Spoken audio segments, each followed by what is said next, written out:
नमस्कार दोस्तों, कैसे हैं? आशा करता हूँ आप सभी अच्छे होंगे और आपकी जो यूपीएससी एग्जामिनेशन की प्रिपरेशन है वो अच्छी चल रही होगी, वो बेहतर चल रही होगी। दोस्तों, आप सभी जानते हैं ओनली यूपीएससी के इस यूट्यूब चैनल पर आपको पूरी यूपीएससी की तैयारी फ्री में कराई जा रही है। पूरा जो सिलेबस है वो फ्री में पढ़ाया जा रहा है और इसी सीरीज में आपकी पॉलिटी की क्लास चल रही है और आज आपकी ये 15वीं क्लास होगी। ठीक है। अच्छा, जो बच्चे नए हैं उनके लिए मैं बता दूं कि ओनली यूपीएससी के इस प्लेटफॉर्म पे, जैसा कि मैंने पहले बताया कि जो पूरी क्लासेस वो फ्री कराई जा रही है, पूरा सिलेबस फ्री ऑफ कॉस्ट कराया जा रहा है। जो बच्चे आज नए जुड़े हैं उनके लिए जो अभी तक की 14 क्लासेस हुई हैं, आप इसी वीडियो के डिस्क्रिप्शन बॉक्स में जाकर लिंक दी गई है 14 क्लासेस की, वो आप जाकर देख सकते हैं। ठीक है। और यहां पर हमें जो है आपको फ्री बुक्स जो है वो प्रोवाइड की जाती है और इसी के साथ साथ फ्री स्टडी मटेरियल, ठीक है, ये भी क्या किया जाता है, प्रोवाइड किया जाता है। ठीक है। तो ये दोनों हमारे टेलीग्राम चैनल पर प्रोवाइड किए जाते हैं। जिन बच्चों को फ्री बुक्स मिल गई है प्लीज सबसे पहले कमेंट सेक्शन में बताएं कि आपको फ्री बुक्स जो है वो मिल गई है, और स्टडी मटेरियल भी जिनको मिल गया प्लीज कमेंट सेक्शन में बताएं, ताकि वो बच्चे जो नए जुड़े हैं उनको थोड़ी सी तसल्ली हो, थोड़ा हम पर भरोसा हो कि हम इन चीजों को आपको प्रोवाइड कराते हैं और आपको फ्री में पूरा यूपीएससी का सिलेबस कवर करा रहे हैं। ठीक है। तो ये तो बात रही। और कोई समस्या, कोई परेशानी किसी को, तो हमारे ये व्हाट्सएप नंबर है 9711411048। इस पर आप हमें व्हाट्सएप कर सकते हैं, व्हाट्सएप कॉल कर सकते हैं, आपको तुरंत एंटरटेन किया जाता है यहां पर। ठीक है। चलिए, ये तो रही बात ओवरऑल। अब देखिए, ओनली यूपीएससी के जो आपका ये फ्री इनिशिएटिव चल रहा है, पूरा आपका सिलेबस जो फ्री में यहां पर पढ़ाया जा रहा है, इसी रेफरेंस में मैं आपको और एक जानकारी दे दूं, उसके बाद आपकी आज की 15वीं क्लास शुरू मैं करता हूं पॉलिटी की।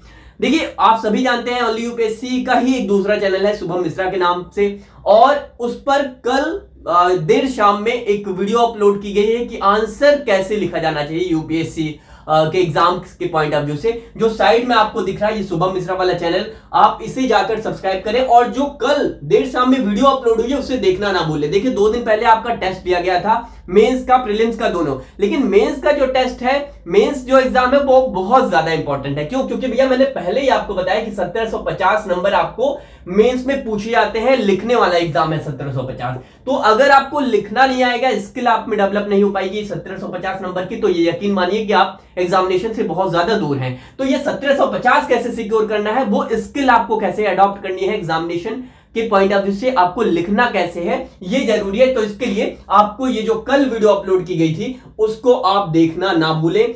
चैनल जो ये वीडियो अपलोड की गई थी कल, इसी वीडियो के डिस्क्रिप्शन बॉक्स में ये लिंक दी गई है इस वीडियो की, किस तरह से आपको आंसर लिखना है वो जाकर आप देख लें। ठीक है। चलिए, अब ये आप देखना जाकर इस क्लास, इस लेक्चर को करने के बाद। ठीक है। चलिए, अब शुरू करते हैं आज की आपकी क्लास, जो फ्री इनिशिएटिव हमारा स्टार्ट किया गया है। ठीक है। 15वीं क्लास है। आप एक बार कमेंट सेक्शन में जल्दी जल्दी आप लोग लिख लो कि क्लासेस में हमने क्या देखा था, क्या पढ़ा था।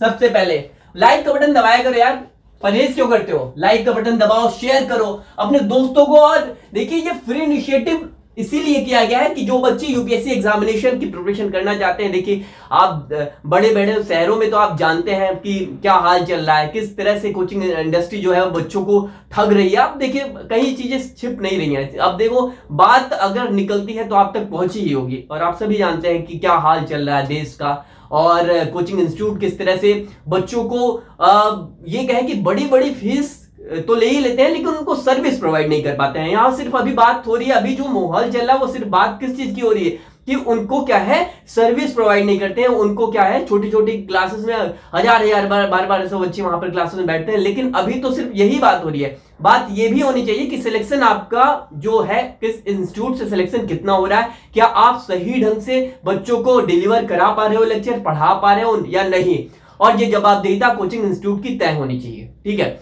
चलिए, जो बच्चे फ्री में तैयारी कर रहे हैं वो प्लीज कमेंट सेक्शन में बताएं, आपको चीजें समझ में आ रही है क्लासेस में तो भी आप यहां पर बताएं। ठीक है, आपसे ये रिक्वेस्ट है। चलिए, आज आपके ये लेक्चर 15 है। ठीक है। 15वीं आपकी क्लास है। इंडियन पॉलिटी को हम देख रहे हैं, और लास्ट क्लास में हमने आर्टिकल 16 को पढ़ा था, अनुच्छेद 16 को पढ़ा था, मूल अधिकार हम लोग पढ़ रहे हैं। और जो बच्चे अभी तक की क्लासेस मान लेते हैं नहीं किए हैं, आज ये पहली क्लास है, तो भी आज का ये जो टॉपिक है एकदम नया है, रिजर्वेशन से रिलेटेड टॉपिक है, एकदम नया है, बिल्कुल आपको समझ में आने वाला है। अगर आपने इससे पहले की भी क्लासेस नहीं की है तो ये भी क्लास कर सकते हैं, उसके बाद आप पहली क्लासेस आप जाकर ये करें तो भी कोई दिक्कत नहीं होगी। ठीक है। देखिए, कल आपकी क्लास नहीं हो पाई थी, कुछ तबीयत की दिक्कत थी, इस वजह से। बाकी देखिए, लास्ट क्लासेस में हमने देखा था कि 16 जो अनुच्छेद 16 है उसको प्रॉपर देखा था, और हमने लास्ट में यह देखा था कि पिछड़ा जो वर्ग है वो क्या है और उसे कैसे परिभाषित करते हैं, कौन कौन से लोग पिछड़े वर्ग में आते हैं, ये सारी हमने चीजें देखी थी। अब हम देखते हैं कि ये जो रिजर्वेशन का हमने देखा आर्टिकल 16 में, हमने ये भी देखा अनुच्छेद 16 में कि ये जो रिजर्वेशन है, ये जो आपका आरक्षण है वो किस प्रकार से ओबीसी को दिया गया है, एससी एसटी समुदाय को दिया गया है ना, ये लास्ट क्लासेस में हमने देखा। अब हम देखते हैं क्या कि ये जो रिजर्वेशन दिया गया वो कैसे कैसे दिया गया, क्या क्या घटनाएं घटी, क्या क्या घटनाक्रम हुए, किन किन सरकार ने क्या क्या रिजर्वेशन दिया, ये सारे जो हायरार्की है वो बहुत ज्यादा इंपॉर्टेंट हो जाते हैं एग्जामिनेशन के पॉइंट ऑफ व्यू से, ठीक है। तो अब देखते हैं कि सरकार का क्या निर्णय हुआ अभी तक रिजर्वेशन के मामले में, ठीक है। 16 हमने रिजर्वेशन देखा ना आर्टिकल 16 में, तो अभी ये देखते हैं कि ये जो आरक्षण है वो आरक्षण कैसे कैसे आया, किस किस प्रकार से आया, किन किन वर्गों को कितना कितना मिलता है, ये बहुत ज्यादा इंपॉर्टेंट है मेंस एग्जाम के पॉइंट ऑफ व्यू से, ठीक है। चलिए अब देखते हैं सरकार का, ये इंडियन पॉलिटी चल रही है, ठीक है, लिखना जरूरी है, मूल अधिकार हम लोग पढ़ रहे हैं, ठीक है। 16 आर्टिकल 16 हमने देख लिया, उसी में ये चल रहा है जो आज हम रिजर्वेशन पढ़ने जा रहे हैं, ठीक है। तो मूल अधिकार लिखना जरूरी है नहीं, या लिख दो, चलिए लिख देता हूं, फंडामेंटल राइट, फंडामेंटल राइट, ठीक है, मूल अधिकार, ठीक है, हिंदी में मूल अधिकार, यहां आप देख लेना, ठीक है, नहीं लिखता हूं। चलिए अब सरकार का क्या निर्णय रहा किसमें, ये जो आरक्षण सारे आए वो कैसे कैसे आए, सरकार का निर्णय क्या रहा, डिसीजन क्या रहा, ठीक है, गवर्नमेंट का क्या है डिसीजन अभी तक जो रिजर्वेशन आया। देखिए एससी और एसटी जो वर्ग हैं, भारत जब आजाद हुआ, स्वतंत्रता हमें मिली, हम इंडिपेंडेंट हुए, इंडिपेंडेंट अपने स्वयं पर अपनी सरकार हमारी बनी, इंडिपेंडेंस डे हमने देखा।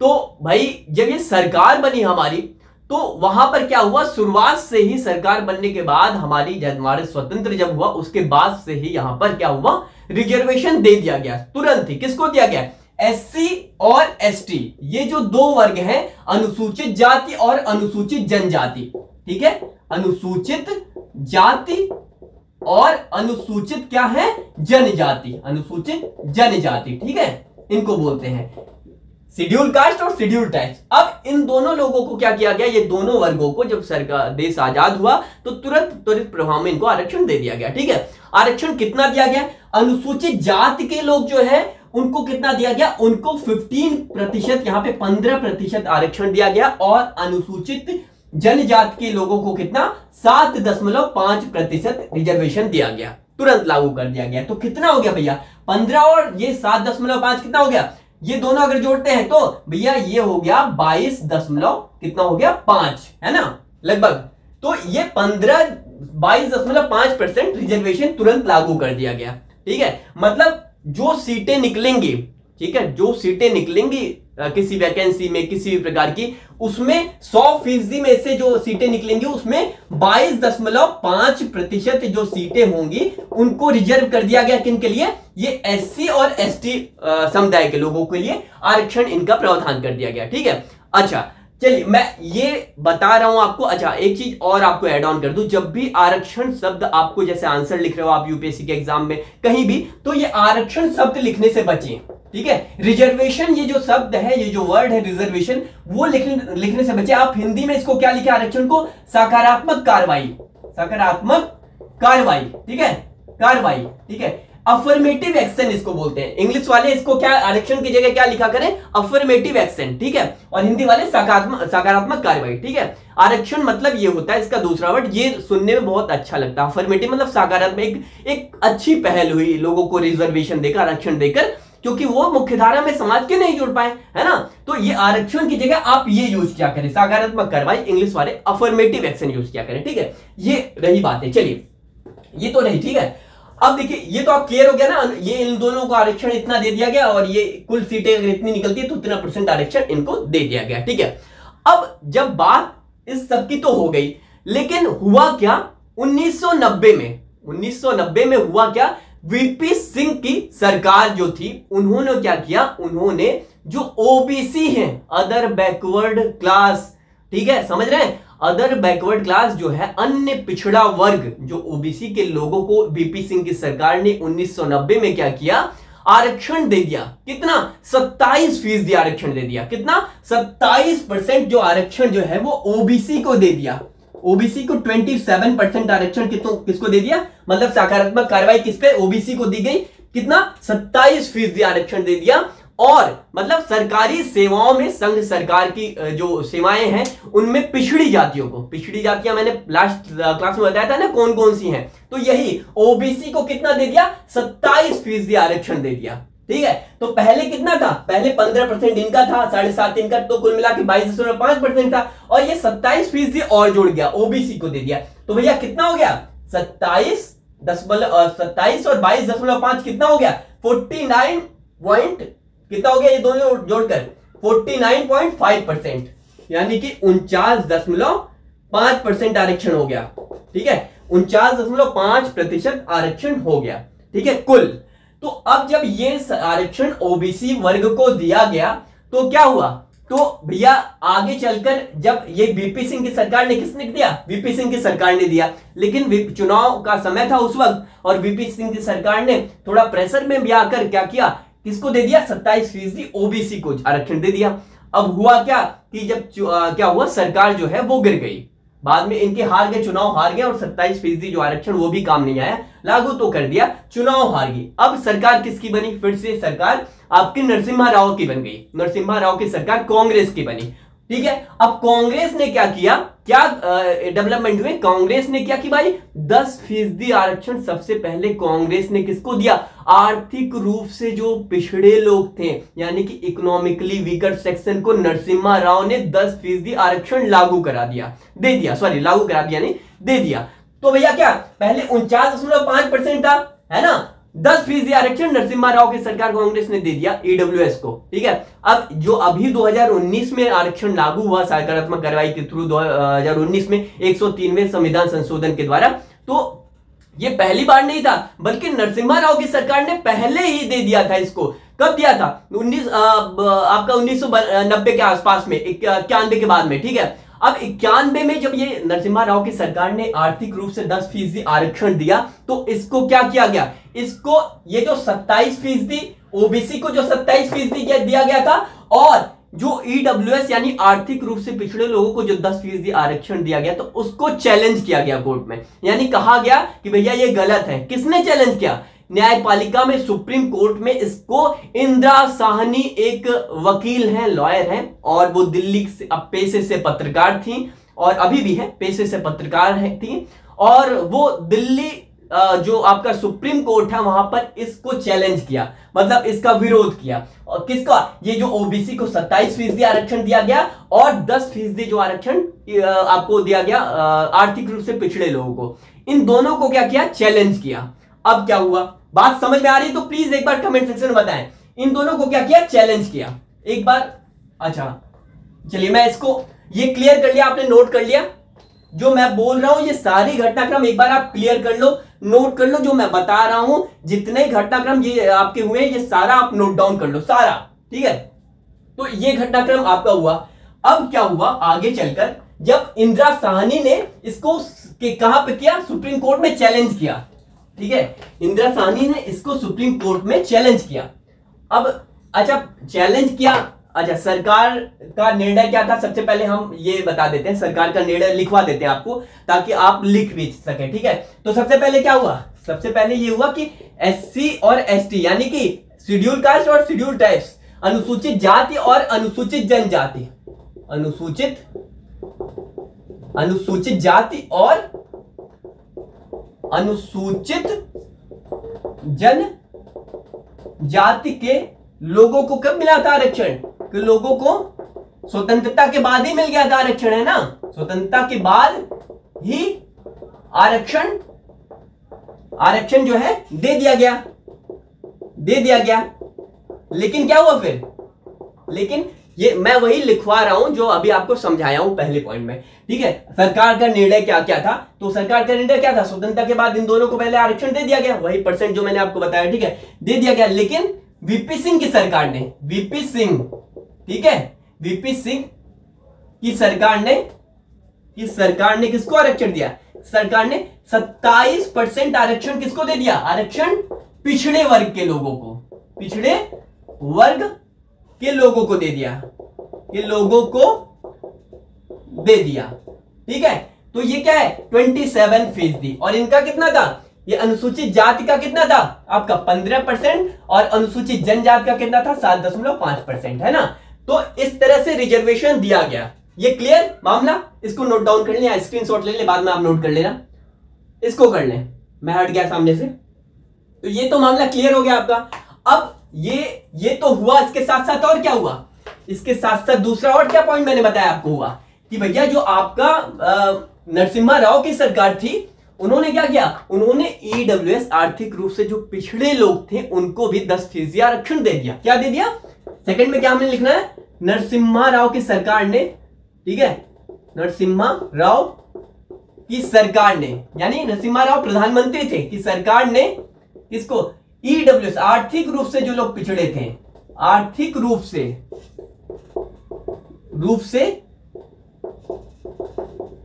जो लोग पिछड़े थे उन्हें कितना? 10% आरक्षण दे दिया, आरक्षण दे दिया। ठीक है, अब ये आर्थिक रूप से पिछड़े वाला क्या है? जो गरीब लोग थे, जो समाज मतलब SC ST OBC के अलावा, बात को समझ, आर्थिक रूप से पिछड़े का मतलब क्या होता है? आर्थिक रूप से जो लोग पिछड़े, आर्थिक रूप से पिछड़े का मतलब ये होता है जो गरीब लोग हैं। जैसे अभी ईडब्ल्यूएस को आरक्षण दिया गया ना, वही लोग, उनको 10% पहले ही किसने? नरसिम्हा राव की सरकार ने दे दिया था। तो ये सब तो हो ही रहा था। अब जब ये जो 10% आरक्षण आर्थिक रूप से पिछड़े लोगों को दिया गया, और किसको? और बीपी सिंह की सरकार ने किसको दिया था? ओबीसी को जो 27% आरक्षण दिया, इसको क्या किया? इसको आपकी जो इंदिरा साहनी ने क्या कोर्ट में चैलेंज किया, न्यायपालिका सुप्रीम कोर्ट में चैलेंज किया कि ये गलत हो रहा है। उन्होंने कहा कि ये गलत हो रहा। अब उन्होंने क्या किया वो देखते हैं। ठीक है, अब चैलेंज किया तो कोर्ट में क्या मामला चला वो देखते हैं। ये बहुत इंपॉर्टेंट घटनाक्रम है, बहुत इंपॉर्टेंट है ये सारे। तो ये सरकार का निर्णय था। ठीक है, अब देखिए एक बार प्लीज कमेंट सेक्शन में बताएं कि आपको चीजें समझ में आ रही हैं एक बार। अब देखिए यहां पर क्या हुआ कि आपका इंदिरा साहनी न्यायपालिका में ये मैटर पहुंचा। ठीक है, न्यायपालिका यानी उच्चतम न्यायालय, न्यायपालिका का निर्णय क्या था? इस पर का निर्णय किस पर? यही जो दिया गया था क्या? Percent reservation. ठीक है, तो इंदिरा साहनी जो थी उन्होंने क्या है, ये इंदिरा साहनी सुप्रीम कोर्ट पहुंच गई और उन्होंने बोला कि साहब ये जो रिजर्वेशन दिया गया वो गलत है, और ये जो रिजर्वेशन है वो गलत है, और ये 27% किसको दिया गया है? ओबीसी को दिया गया है, और ये जो आपका ईडब्ल्यूएस को जो 10% आरक्षण दिया गया है वो भी गलत है। इन दोनों को उन्होंने चैलेंज किया, गलत कहा। तो ये जो गलत कहा, तो सुप्रीम कोर्ट ने उस समय क्या फैसला सुनाया? सुप्रीम कोर्ट ने ये फैसला सुनाया, उन्होंने कहा कि ये जो 10% आरक्षण नरसिम्हा राव की सरकार ने ईडब्ल्यूएस को दिया, आर्थिक रूप से पिछड़े वर्ग को दिया है, ये असंवैधानिक है। क्या कहा उन्होंने? इसको असंवैधानिक करार दिया। किसको? सबसे पहले क्या दिया? सबसे पहले नरसिम्हा राव की सरकार का, जो नरसिम्हा राव की सरकार द्वारा दिया गया 10% आरक्षण को क्या किया? जो 10% आरक्षण किसको दिया गया था? आर्थिक रूप से जो पिछड़े लोग थे, आर्थिक रूप से पिछड़े लोगों, सरकार को दिया गया 10% आरक्षण, उसको क्या किया गया? इसको कहा असंवैधानिक है। असंवैधानिक है मतलब ये संविधान के खिलाफ है, ये 10%। ठीक है, क्या कहा? ये संविधान के खिलाफ है, ये अनकॉन्स्टिट्यूशनल है। ठीक है, इसको कहा, इसको रद्द कर दिया। किसको रद्द कर दिया? जो 10% ईडब्ल्यूएस को दिया था। ठीक है, सरकार ने इसको रद्द कर दिया। और क्या कहा कि भैया ये जो आरक्षण, जो सकारात्मक कार्रवाई की जाती है, अफर्मेटिव एक्शन किया जाता है, वो किस लिए किया जाना चाहिए? सामाजिक रूप से जो पिछड़े लोग हैं उन्हीं को देना चाहिए ये आरक्षण, ना कि गरीबों को देना चाहिए। गरीबी उन्मूलन यानी कि गरीबी दूर करने के लिए आरक्षण का प्रयोग नहीं करना चाहिए। सुप्रीम कोर्ट ने उस समय बिल्कुल ये साफ साफ कहा, क्या कहा कि गरीबी उन्मूलन के लिए, गरीबी दूर करने के लिए, पॉवर्टी को दूर करने के लिए ये जो रिजर्वेशन है उसका प्रयोग नहीं करना चाहिए। उस समय साफ साफ सरकार, जो न्यायपालिका सुप्रीम कोर्ट ने कहा, और क्या कर दिया, ये जो 10% आरक्षण था जो नरसिम्हा राव की सरकार ने आर्थिक रूप से पिछड़े ईडब्ल्यूएस के लोगों को दिया था, उसको क्या कर दिया, उसको रद्द कर दिया। ठीक है, तो ये तो पहला मामला था। ठीक है, वो 10% रद्द हो गया। अब क्या है, ये कौन सा मामला चल रहा है, ये सुनवाई चल रही थी किसकी, ये इंदिरा साहनी जो वकील थी, उन्हीं के बाद में इंदिरा साहनी वकील जो थी, उन्हीं के मामले में सुनवाई चल रही थी, जो उन्होंने चैलेंज किया था, उस पर कोर्ट सुन रहा था वो मामला, तो उस पर ये निर्णय अब सुना रहा है इंदिरा साहनीवाद में। ठीक है, तो इसको और क्या बोलते हैं, ये जो निर्णय, ये जो मामला था, इसको इंदिरा साहनीवाद बोलते हैं। ठीक है, क्या बोलते हैं, इंदिरा साहनीवाद। ठीक है, वाद, या फिर इसको बोलते हैं मंडलवाद। मंडलवाद, क्या बोलते हैं इसको, मंडलवाद बोलते हैं, या फिर इंदिरा साहनीवाद। अच्छा, मंडलवाद क्यों बोलते हैं, पता है मंडलवाद क्यों बोलते हैं, ये जो मंडल कमीशन, ये जो 27% जो आरक्षण लाया गया था ना, आरक्षण जो ये 27% लाया गया था ओबीसी के लिए, किसके लिए, ओबीसी के लिए, जो आरक्षण 27% वीपी सिंह की सरकार लेकर आई थी, वो किसके, ये कमीशन बनाया गया था, मंडल आयोग नाम का एक कमीशन बनाया गया था। क्या, मंडल आयोग नाम का एक कमीशन बनाया गया था। ठीक है, कमीशन, ये कमीशन जो बनाया था, बनी थी, ये कमीशन ने ये सलाह दी थी कि ओबीसी को कितना दो, 27% आरक्षण दे दो। ठीक है, तो उसी की सलाह पर वीपी सिंह की सरकार ने 27% आरक्षण किसको दे दिया था, ओबीसी को दे दिया था। तो इसी वजह से ये जो केस इंदिरा साहनी ने कोर्ट में डाला, इसको इंदिरा साहनीवाद बोलते हैं या फिर मंडलवाद बोलते हैं। कहीं भी मंडलवाद केस आए या फिर इंदिरा साहनी वाद के नाम से कोई केस आए, तो इसका मतलब यही समझिएगा। ये एग्जाम के पॉइंट ऑफ व्यू से बहुत इंपॉर्टेंट है, बार बार चीजें घूम कर आती हैं। ईडब्ल्यूएस वाला भी मामला हुआ, ये इंदिरा साहनीवाद चर्चाओं में था, बार बार चर्चाओं में था। तो मेरा कहने का मतलब है ये दिमाग में बैठा ले, अगर चीजें समझ में आ रही है तो प्लीज कमेंट सेक्शन में कमेंट करें। तो भैया समझ आए, मंडल आयोग नाम का कमीशन बनाया गया था, किस लिए कमीशन ने बनाया था, सलाह देने के लिए। क्या सलाह दिया था कि भैया ये आरक्षण जो है ओबीसी को 27% दे दो। ठीक है, तो उस पर क्या वीपी सिंह की सरकार ने 27% आरक्षण दे दिया था। ठीक है, अब चलिए, तो ये मंडलवाद, इसीलिए मैंने इसको एक्सप्लेन किया कि क्या है ये मंडलवाद, क्यों बोलते हैं इस केस को, इंदिरा साहनीवाद या मंडलवाद के नाम से जानते हैं। ठीक है, अब चलिए देखिए, इंदिरा साहनीवाद जो था, ये जो केस का नाम है वो इंदिरा साहनीवाद, इंदिरा साहनीवाद, इंदिरा साहनी वर्सेस भारत सरकार के नाम से जाना जाता है। भारत सरकार मतलब इंदिरा साहनी ने किसके खिलाफ, भारत सरकार के खिलाफ क्या किया था, केस किया था। तो इन दिनों दोनों के बीच में ये मुकदमा ये चल रहा था, बनाम, इसको बनाम कह सकते हैं। ठीक है, इंग्लिश वाले वर्सेस बोल सकते हैं। तो बनाम भारत सरकार, किसने ये आरक्षण दिया था, 10% और 27, सरकार ने दिया था, भारत सरकार ने ना।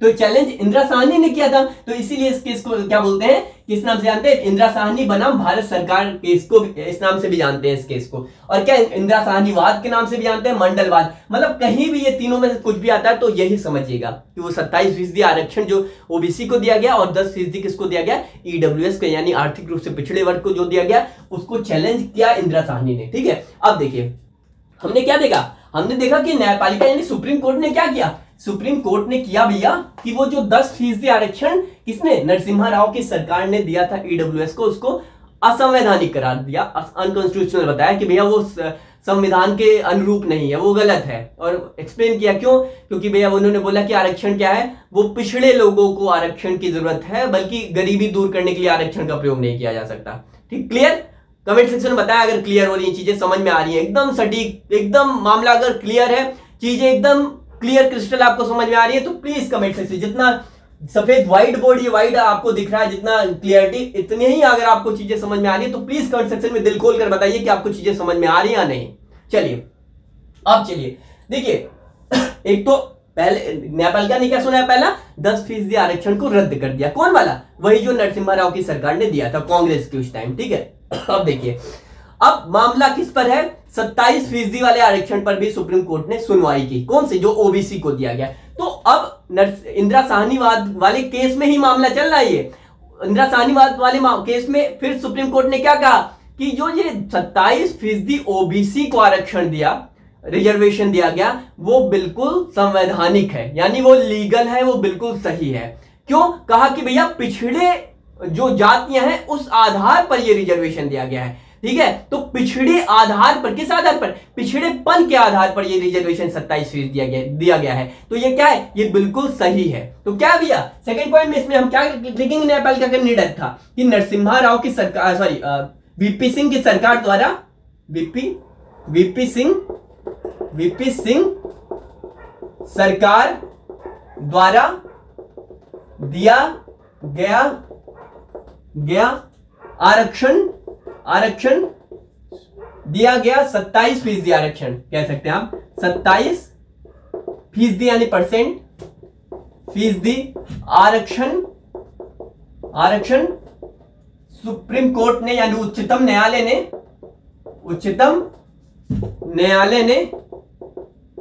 ने संवैधानिक बताया, संवैधानिक कॉन्स्टिट्यूशनल बताया, ठीक है। और ये क्या है? जिसको जारी रखा 27% आरक्षण, ठीक है। तो 10% वो हटा दिया, कहा ये हटाओ इसको, मामला क्लियर नहीं है, वो गलत है, आपने गलत दिया। और ये ओबीसी को जो 27% किसको दिया गया था? ये ओबीसी को दिया गया था ना, ओबीसी को। तो कहा भैया ये ओबीसी को जो 27% आपने आरक्षण दिया है वो बिल्कुल सही है। क्यों? किस आधार पर सही है? क्योंकि ये पिछड़ेपन के आधार पर दिया गया है। किस आधार पर? पिछड़ेपन के आधार पर। अच्छा, पिछड़ेपन, अच्छा लास्ट क्लास में तो मैंने बताया था ना पिछड़ेपन का क्या अर्थ है। संविधान में पिछड़ेपन का जिक्र नहीं है, लेकिन इसका जो असल जो आपकी मीनिंग असली वो क्या है, रियल जो मीनिंग निकलती है वो यहाँ पर बीपी मंडल आयोग ने इसको क्या किया था, क्लियर किया था। विंध्यश्री प्रसाद जो आयोग था मंडल, उसको आपने इसको क्लियर किया था, ठीक है। चलिए ये तो आपकी चीजें हो गई। तो भैया ये क्या है? ओबीसी क्या है? ओबीसी वाला आरक्षण वैलिड कर दिया सुप्रीम कोर्ट ने। चलिए इसको नोट डाउन कर लें, इसको नोट डाउन कर लें, इसको नोट डाउन कर लें। चीजें समझ में आ रही है तो प्लीज कमेंट सेक्शन में बताएं।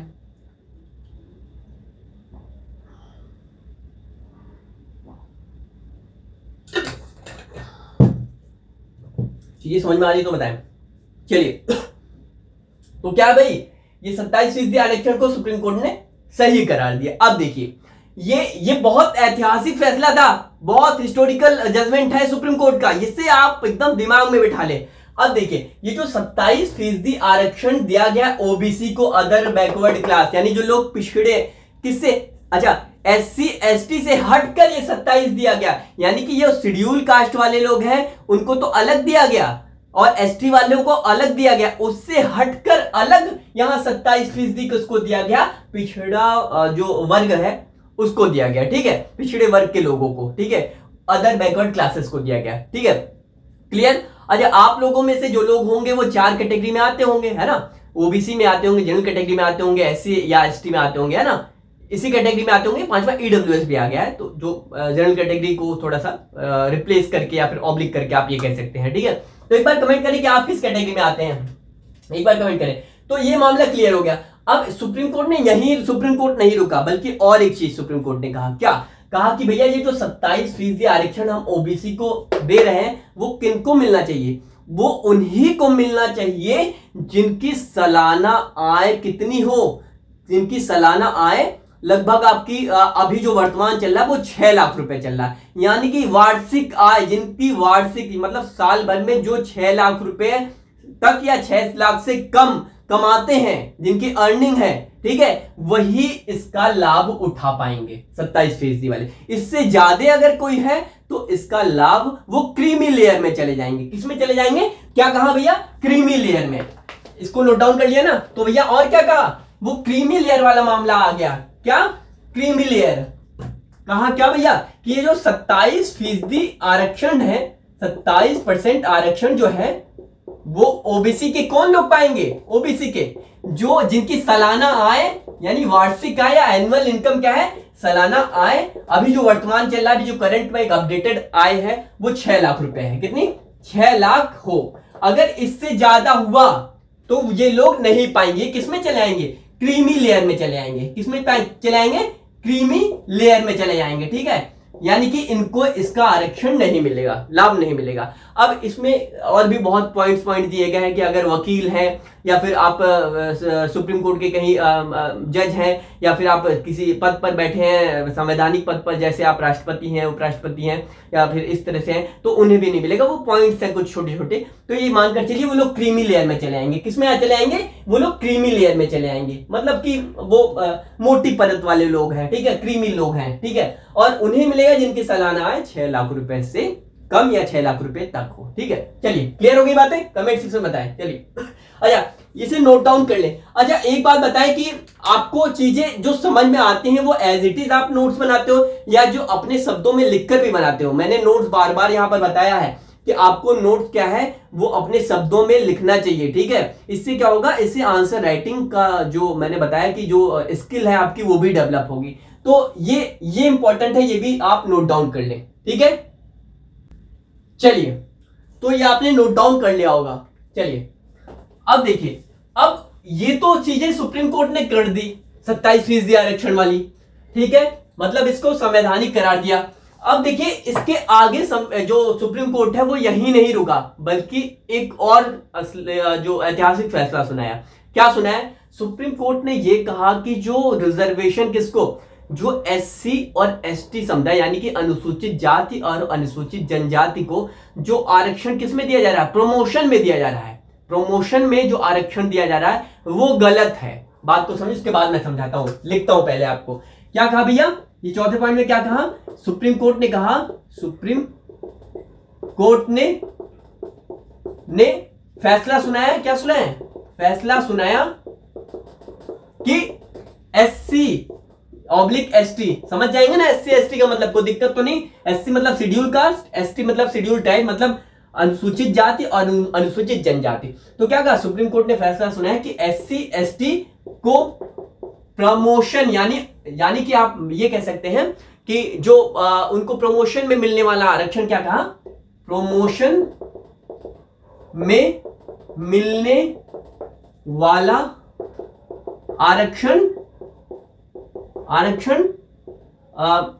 सही नहीं है, उसे गलत ठहरा है, सही नहीं है, एवं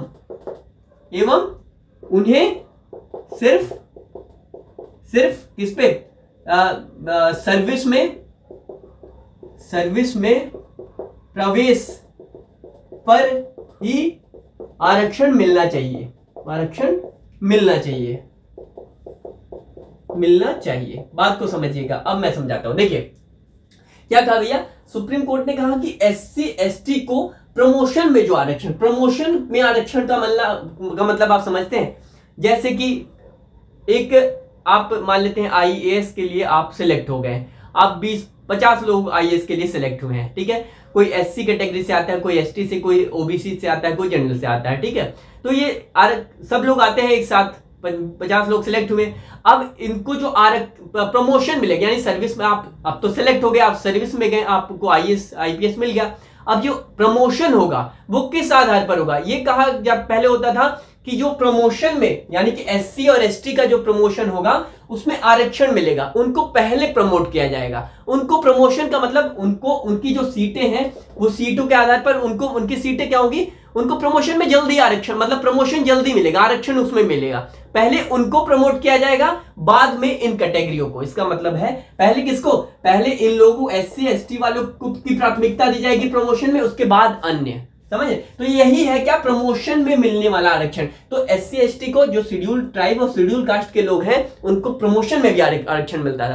तो सुप्रीम कोर्ट ने कहा ये गलत है भैया, ये सही नहीं है, और इसे क्या कहा? इसे हटाओ। और क्या कहा? कहा कि इनको जो एससी एसटी वाले लोग हैं उन्हें सिर्फ कहां मिले आरक्षण? उन्हें सिर्फ सर्विस में प्रवेश, यानी कि एग्जाम कहीं दे रहे हैं सर्विस के लिए, उसमें एंट्रेंस एग्जाम, उसमें प्रवेश में उनको आरक्षण दो। कहीं एग्जामिनेशन के लिए दे रहे हैं किसी ये क्या है इंस्टीट्यूशन में, कहीं किसी विद्यालय में, मतलब केंद्रीय विद्यालय, मतलब कहने का मतलब है कहीं किसी प्रवेश में, सर्विस में कहीं उनका एंट्री हो रही है, जैसे यूपीएससी एग्जाम हो गया, यहाँ आरक्षण सही है, या एग्जाम दे रहे हो, एग्जामिनेशन में आरक्षण सही है, लेकिन प्रमोशन में जो आरक्षण है वो सही नहीं है। तो क्लियर कर दिया, क्या कर दिया कि ये जो प्रमोशन में आरक्षण जो है वो गलत है। यहां पर ऐतिहासिक फैसला सुनाया, ठीक है। अब देखिए इसके बाद क्या हुआ? यहीं पर सुप्रीम कोर्ट नहीं रुका, बल्कि और भी चीजें कही सुप्रीम कोर्ट ने। अच्छा ये नोट डाउन कर लें, ये स्क्रीनशॉट ले लें, आप नोट डाउन कर लें इसको।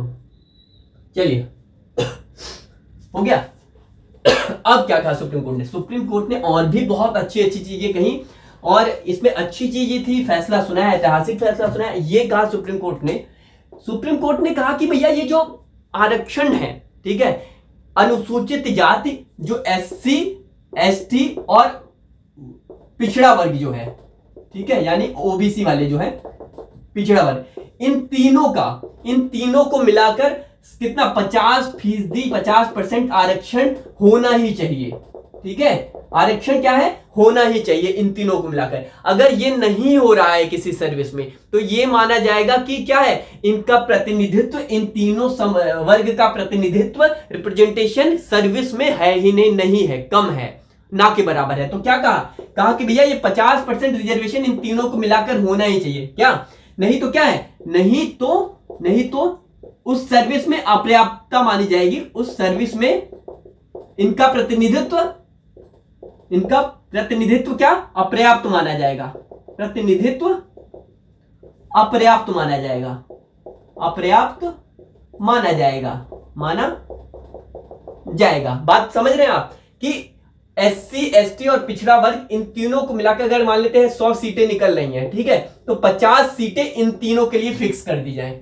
ठीक है, अगर 50 सीटें फिक्स नहीं हो रही हैं तो ये माना जाएगा कि जिस सर्विस के लिए ये सीटें निकाली गई हैं, उन सर्विस के लिए इनका प्रतिनिधित्व, इनका और इनका, ठीक है, वो अपर्याप्त है, मतलब पर्याप्त रूप में नहीं है। ठीक है, इनसफिशिएंट है ये माना जाएगा। ठीक है, तो ये क्या है, ये भी यहां पर सुप्रीम कोर्ट ने ऐतिहासिक फैसले में सुनाया। ठीक है, ये इंदिरा साहनी वाद में ही सारा मामला चल रहा है, इंदिरा साहनी वाद वाले केस में ही क्या है, सुप्रीम कोर्ट ये सब कुछ सुना रहा है, ये सारी चीजें जजमेंट। इसलिए इंदिरा साहनी वाद, ये जजमेंट बहुत ज्यादा फेमस है, बहुत ज्यादा इंपॉर्टेंट है, मेंस एग्जाम के पॉइंट ऑफ व्यू से बहुत ज्यादा इंपॉर्टेंट है।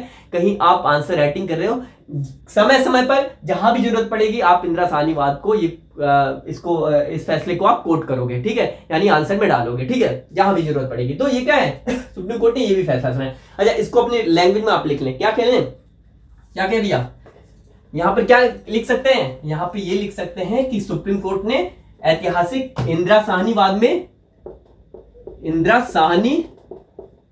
वाद में सुप्रीम कोर्ट ने ऐतिहासिक निर्णय देते हुए कहा कि क्या कहा कि OBC, कहा कि SC ST और क्या, और पिछड़ा वर्ग, SC हो गए, ST हो गए, SC ST और पिछड़ा वर्ग का किसी सर्विस में प्रतिनिधित्व कितना होना चाहिए, प्रतिनिधित्व, रिप्रेजेंटेशन कितना होना चाहिए? 50% होना ही चाहिए।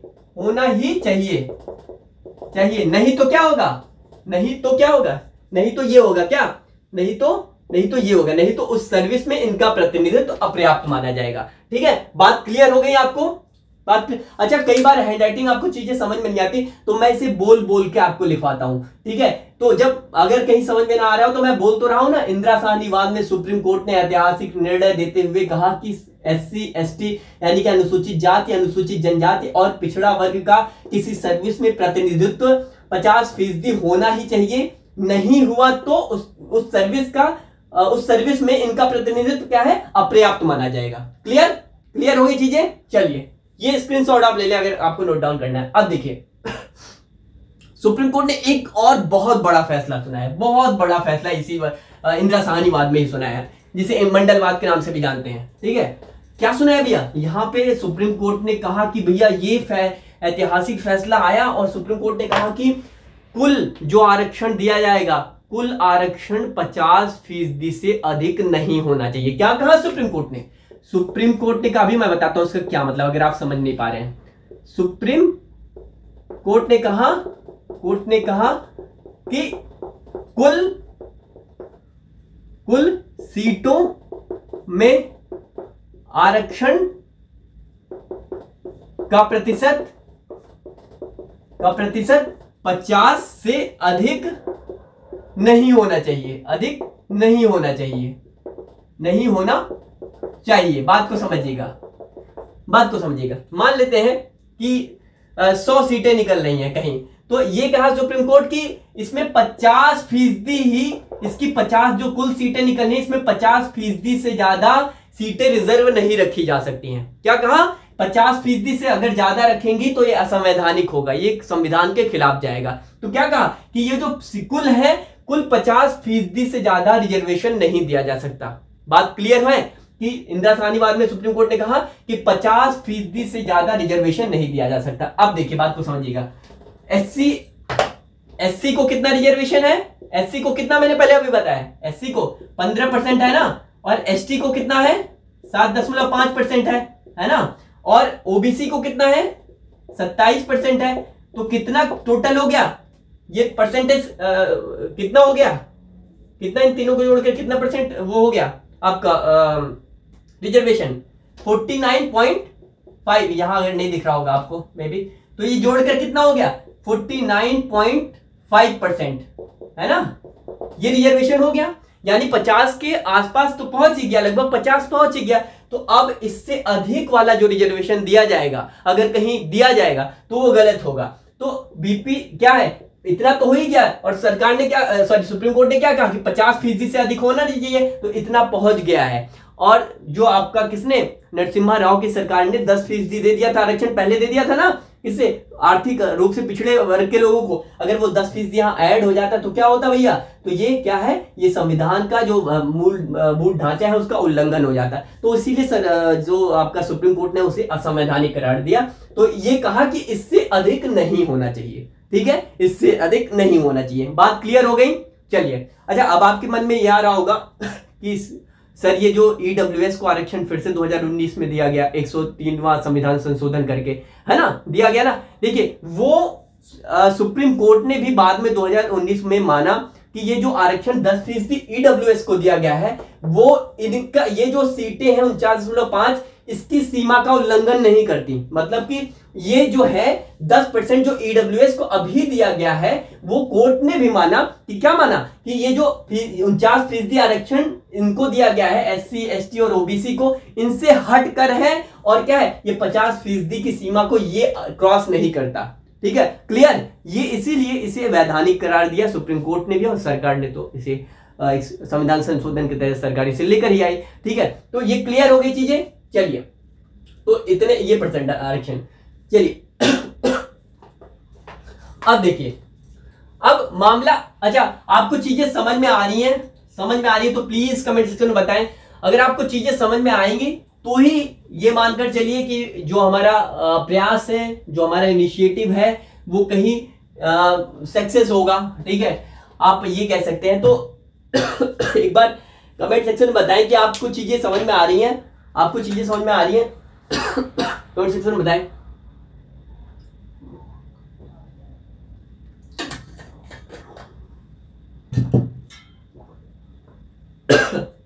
चलिए देखिए, अब ये तो न्यायपालिका का निर्णय किसमें रहा? इंदिरा साहनीवाद में। अब आगे चलकर सरकार ने क्या किया? सरकार ने भी कुछ निर्णय सुनाया। ये तो न्यायपालिका का निर्णय रहा, ठीक है। अब क्या है? अब सरकार ने कुछ निर्णय सुनाया। क्या निर्णय? सरकार ने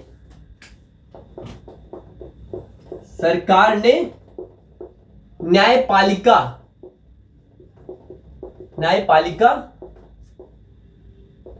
के विपक्ष में निर्णय सुनाया। विपक्ष में क्या सुनाया? निर्णय सुनाया, मतलब उसके अगेंस्ट में कुछ निर्णय सुनाया सरकार ने। अब क्या किया? निर्णय नहीं सुनाया, आप हटा दीजिए। सरकार का निर्णय, ये कह दीजिए आगे सरकार का क्या निर्णय रहा? सरकार का निर्णय, ठीक है, डिसीजन क्या रहा गवर्नमेंट का, वो देखते हैं। देखिए, सरकार ने 1995 में क्या किया? सरकार ने 1995 में सरकार ने क्या किया? सरकार ने 1995 में 77वां संविधान संशोधन सरकार लेकर आई। क्या? 77वां संविधान संशोधन। मालूम है ना संविधान संशोधन का मतलब क्या होता है? संविधान संशोधन लेकर आई सरकार, ठीक है। अब संविधान संशोधन मतलब समझ रहे हैं ना, संविधान में किसी चीजों को जोड़ना या फिर हटाना या फिर उसमें बदलाव करना संविधान में, इसको संविधान संशोधन कहते हैं। तो 1995 में सरकार क्या करी, 77वां संविधान संशोधन लेकर आई और क्या किया, इसमें सरकार ने यहां पर क्या किया, सरकार ने कहा कि भैया ये जो सुप्रीम कोर्ट ने बोला है ना कि एससी और एसटी वाले वर्ग के लोगों को प्रमोशन में आरक्षण नहीं मिलेगा, ये बोला था ना अभी इंदिरा साहनीवाद में सुप्रीम कोर्ट ने, तो सरकार ये 77वां संविधान संशोधन के तहत 77th अमेंडमेंट एक्ट जो लेकर आई, उसके बाद उसने कहा, इसमें बोला कि ये जो एससी और एसटी वर्ग के लोगों को जो रिजर्वेशन दिया जा रहा है प्रमोशन में, वो जारी रहेगा।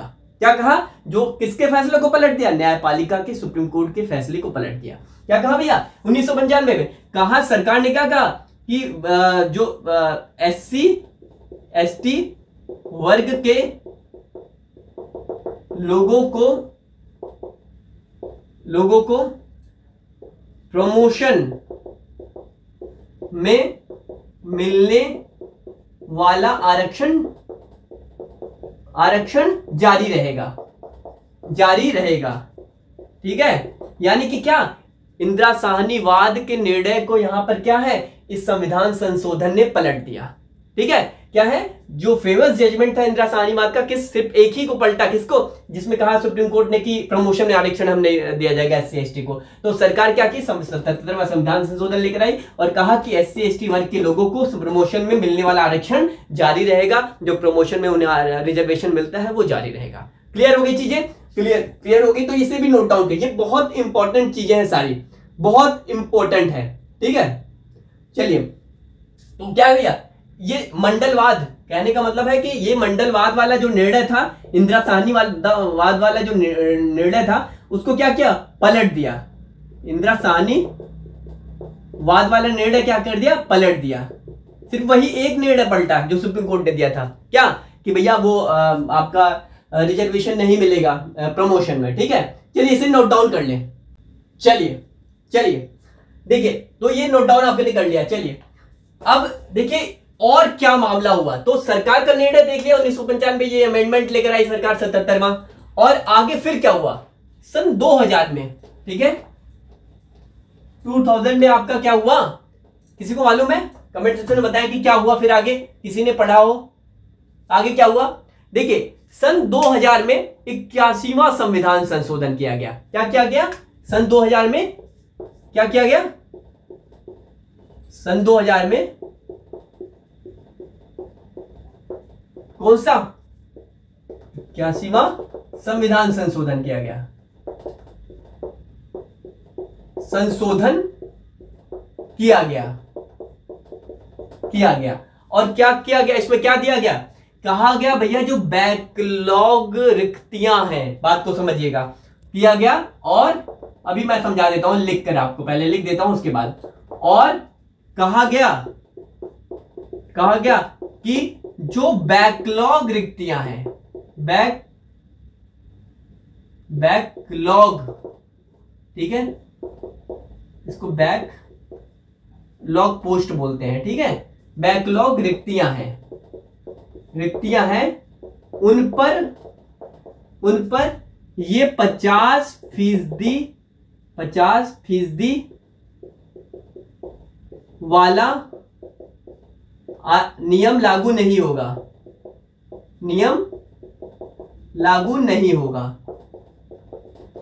इसका क्या मतलब है, देखिए सरकार ने इस संशोधन में क्या कहा, भैया, कहा कि ये जो बैकलॉग रिक्तियां हैं, पहले ये समझ ले बैकलॉग रिक्तियां होती क्या है।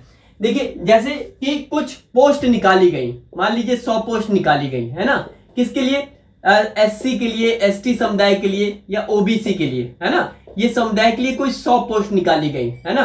तो ये जो 100 पोस्ट निकाली गई इन वर्ग के लिए, ये मान लेते हैं कि अभी 2024 में 100 पोस्ट एससी के लिए, एसटी के लिए, ओबीसी के लिए निकाली गई है ना। अब ये जो 100 पोस्ट निकाली गई हैं 2024 में, वो फुल नहीं हुई, मतलब उन पर पोस्ट भरी नहीं जा सकी, बात को समझिएगा, भरी नहीं जा सकी। कितनी भरी गई, मान लेते हैं 50 ही भरी गई, 50 बच गई। ठीक है, तो अगले साल जो पोस्ट निकलेगी, ठीक है, वो पोस्ट क्या है, ये पोस्ट ये इसमें ऐड हो जाएंगी, किसमें ऐड हो जाएंगी, अगले साल, मान लेते हैं 100 अगले साल भी निकलेंगी, तो ये 100 में क्या होगा, ये 50 जुड़ जाएगा, बात को समझिएगा, 50 जुड़ जाएगा। तो ये क्या है, ये जो 50 पोस्ट बची हैं पिछले साल की, वो क्या कहलाएंगी, ये बैकलॉग रिक्तियां कहलाती हैं। क्या है, यानी कि पिछले साल इसकी पूर्ति नहीं की जा सकती, इन पर क्या है, ये पद भरे नहीं जा सके, तो यही क्या है, ये बैकलॉग रिक्तियां होती हैं। ठीक है, तो कहने का मतलब है कि क्या कहा कि बैकलॉग रिक्तियां हैं उन पर 50% वाला आरक्षण लागू नहीं होगा। अब सीमा लागू नहीं होगी, सीमा लागू नहीं होगी। अब मैं बताता हूं इसका क्या मतलब, वाली सीमा लागू नहीं होगी। देखिए इसका ये मतलब है कि मान लेते हैं क्या आरक्षण दिया गया है ओबीसी को, एससी को कितना, एससी को 15%, एसटी को कितना दिया गया है, एसटी को आपका 7.5% और ओबीसी को कितना दिया गया है, ओबीसी को 27% दिया गया है। तो ये कह रहे हैं कि ये 49 कितना है, 50% लगभग है ना, 50%। ये कह रहे हैं कि ये जो 50% वाला आरक्षण लागू हुआ, मतलब कहा गया कि इससे अधिक नहीं हो सकता, ये किस पर लागू होगा, जो मान लेते हैं ये पिछले साल कुछ सीटें खाली रह गई, तो ये जो खाली रह गई वो इसमें नहीं काउंट होंगी, मतलब वो अलग से काउंट होंगी। मान लीजिए 50 खाली रह गई, ठीक है, तो 50 जो खाली रह गई सीटें वो क्या है, वो इसमें काउंट नहीं होंगी। मतलब ये है, ये 50% वाला आरक्षण तो की सीटें तो फिर इस बार निकाली ही जाएंगी,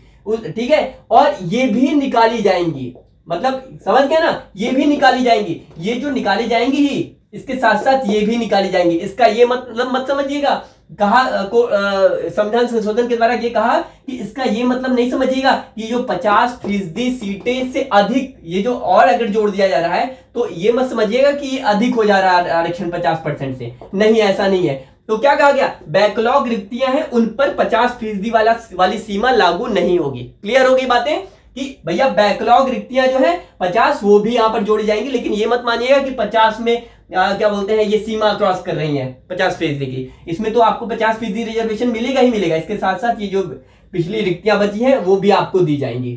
ठीक है, तो ये क्या है, 81वां संविधान संशोधन किया गया। क्लियर हो गई चीजें, क्लियर हो गई तो आप बताएं एक बार, क्लियर हो गई चीजें तो चलिए, क्लियर हो गई आपको चीजें।